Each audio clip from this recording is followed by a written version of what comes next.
우리는 지구라는 구형 행성 위에 살고 있습니다.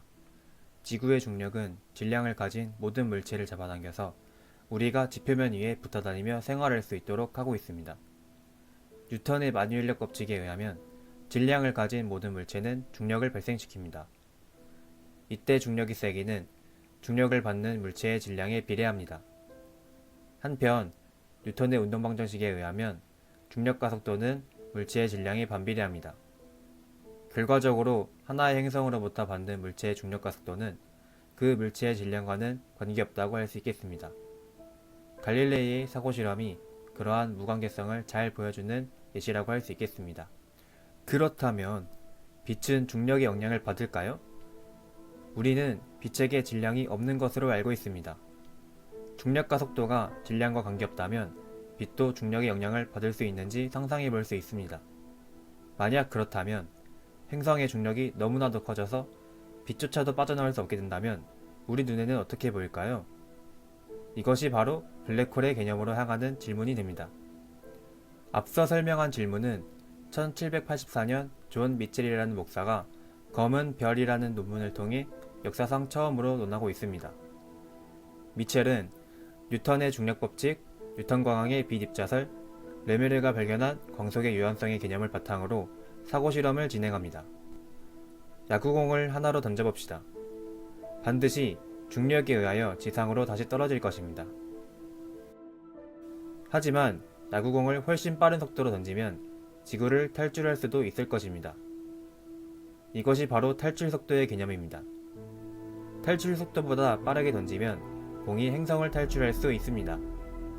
이 탈출 속도는 다음의 공식에 의하여 계산할 수 있습니다. 따라서 질량이 고정된 구형 천체의 반지름을 줄이면 그 천체의 탈출 속도는 커집니다. 그리고 그 탈출 속도를 광속보다 크게 만드는 것이 가능해집니다. 그렇다면 아까 던진 야구공처럼 빛도 그 천체를 탈출하지 못하게 될 것입니다. 천체에서 발생한 빛이 밖으로 전달되지 않게 되는 것입니다. 미첼이 이름 붙인 대로 검은 별이 되는 것이죠. 그러나 미첼의 검은 별은 이론적으로만 존재하였습니다. 과학에서 무언가의 존재를 입증하는 가장 중요한 작업은 그 존재의 흔적을 실제로 관찰하는 것입니다. 문제는 이 검은 별은 빛을 내보내지 않는다는 점입니다. 미첼은 이와 같은 문제의 해결법을 제시합니다. 검은 별 주변을 움직이는 천체들을 관찰하면 된다는 것입니다. 궤도 운동을 하는 별들 중심에 아무것도 관찰되지 않는다면, 그리고 그 중심에 막대한 질량이 존재해야 하는 것으로 예상된다면 이것이 검은 별의 존재에 대한 증거가 될 수 있다는 것입니다. 이 아이디어는 21세기에 블랙홀을 확인하는 방법과 거의 유사합니다. 그러나 미첼의 아이디어는 당대의 기술력으로는 실현하기에 어려움이 있었습니다. 무엇보다도 미첼의 논문의 기반이 되었던 빛 입자설이 힘을 잃으면서 미첼의 아이디어도 서서히 잊혀집니다. 블랙홀에 대한 아이디어는 20세기에 중력에 대한 개념이 새롭게 이해되면서 다시 주목받기 시작합니다. 1915년 아인슈타인은 일반상대성 이론을 발표합니다. 일반상대성 이론에 의하면 질량이 있는 물체는 시공간을 휘어지게 만들고 휘어진 시공간이 곧 중력의 역할을 합니다.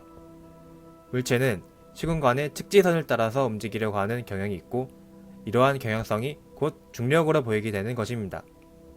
빛 역시도 이러한 특지선을 따라서 움직이고자 하는 경향이 있습니다.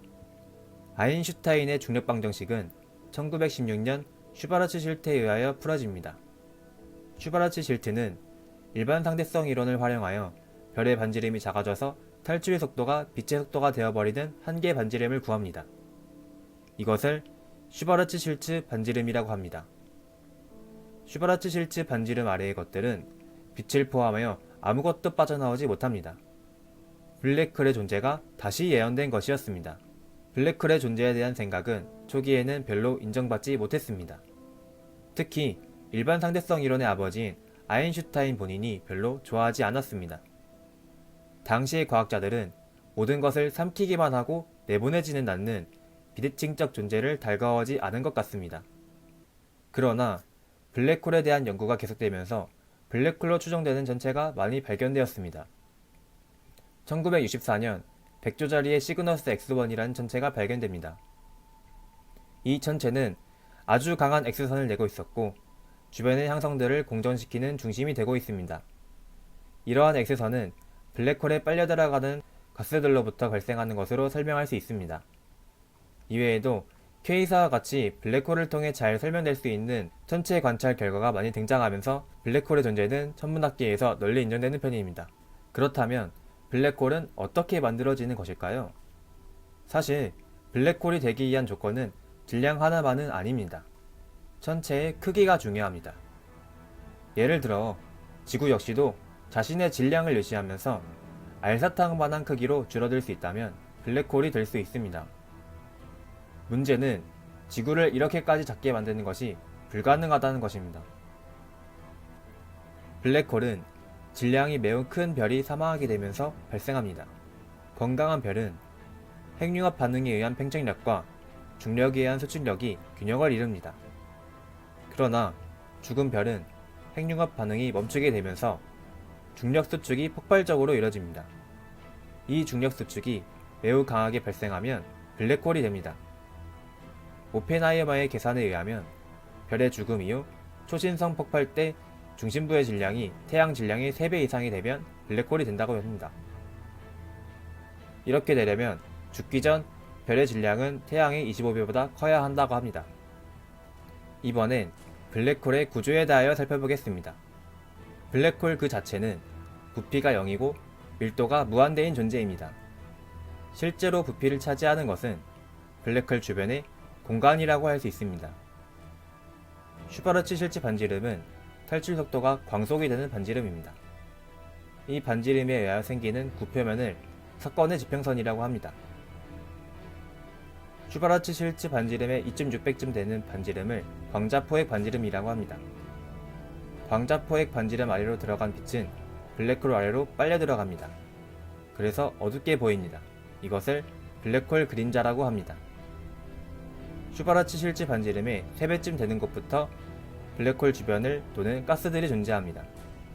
이것을 강착 원반이라고 합니다. 이 가스들은 고온으로 가열되어서 강렬한 빛을 내보냅니다. 이번에는 블랙홀 근처에서 발생하는 현상에 대하여 살펴보겠습니다. 대표적으로 중력 렌즈 시간 지연 효과가 있습니다. 아인슈타인의 일반 상대성 이론에 의하면 질량을 가진 물체는 주변의 시공간을 휘어지게 만들고 블랙홀은 그 주변의 시공간을 크게 휘어지게 합니다. 따라서 볼록 렌즈와 같이 블랙홀 뒤에서 들어온 빛이 왜곡되어 보이는 현상이 발생합니다. 다음으로 시간 지연 효과가 있습니다. 블랙홀 주변의 공간에서는 일반 상대성 이론의 효과에 의해 시간이 더 느리게 흐릅니다. 극단적으로 사건 지평선 근처에서는 시간의 흐름이 완전히 사라지게 됩니다. 블랙홀은 모든 것을 삼키기만 하고 빛을 내보내지는 않는 흥미로운 전체입니다. 블랙홀을 직접 관찰할 순 없지만 여러가지 증거들이 계속해서 관찰되고 있습니다. 안쪽에서 일어나는 일들을 알 수 없기 때문에 우리의 상상력을 자극하는 개념이 되기도 합니다. 여러분들은 이러한 블랙홀에 대하여 어떤 상상이 떠오르시나요? 시청해주셔서 감사합니다.